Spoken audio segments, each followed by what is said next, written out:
1900-ական թվականների սկզբին Վան քաղաքն ապրում էր գաղափարական կարևոր շրջան։ Արամ Մանուկյանի կարծից Վան տեղափոխվելը շրջադարձային եղավ։ Վանը դարձավ ազատագրական շարժման պայքարի կարևոր կենտրոններից մեկը։ Վանում էին հավաքվում անհրաժեշտ զենքը, զինամթերքն ու այլ պաշարներ։ Զենքի ձեռքբերումը եւ դրա տեղափոխումը Վանից դեպի երկրի խորքերը յուրաքանչյուր վանեսու համար ընկալվում էր որպես կարևոր առաջադրանք։ Վանում դաշնակցությունը փաստացի ստանձնել էր նաեւ մասնակի պետական գործառույթներ, քանի որ նրանք էին լուծում հայ բնակչության բոլոր հարցերն ու խնդիրները։ Սակայն ամեն ինչ միանշանակ հարթ չէր ընթանում, քանի որ թուրքերը մի կողմից էին դժվարացնում Վանում հայերի կյանքը, իսկ մյուս կողմից այդ ամենին նպաստում էին հայ դավաճանները։ Հերթական հայ դավաճաններից էր Դհերցի Դավոն։ 1907 թվականին Դհերցի Դավոն թուրքերին հայտնում է, թե Վանում ու շրջակա տարածքներում որտեղ է պահվում հավաքված զենքերն ու զինամթերքը, որը պետք է օգտագործվեր թուրքերի դեմ։ Դհերցի Դավոյի դավաճանության հետևանքով Վանում սկսում են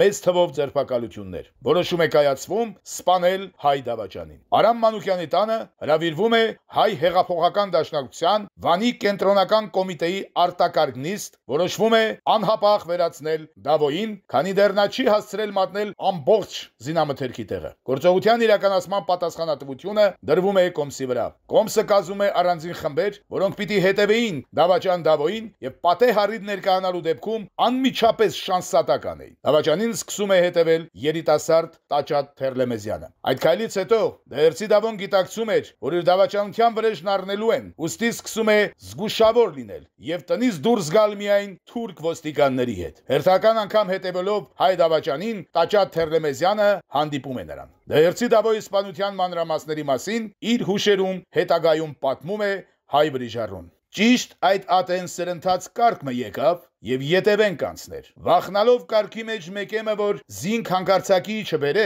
գլուխը դարձուց եւ նայեցավ այդ կողմը։ Օգտվելով այդ հարմար առիթեն, Բրաունին գրոպյացեց դուրս քաշեցի եւ գլխին ուղղելով մատս բլթակին սեղմեցի։ Բոմը լսելի եղավ եւ դավաճանը դիակնացած ոտքերուս տակը կռնակին վրա փռվեցավ։ Ատկե հետո աչքերս մտնեցին եւ ոչինչ չկրծի տեսնել։ Հանկարծ զենքերու ձայնեն ուշքի եկա։ Տեսա թե զինվորականն էր, որին վրաս կկրակեր։ Անոր վրալ երկու հատ կրակեցի եւ այն փախավ։ Ոտքերուս արջև փռված դիակին վրալ երկու հատ կրակեցի եւ սկսեցի փախչիլ զիգզագ դեպի հայկական թաղերը։ Ահա այսպես Տաճատ Թերլեմեզյանը սպանում է հայ դավաճանին եւ նրան ուղեկցող թուրք ոստիկաններին, որով առնում է վանեցիների վրեժը։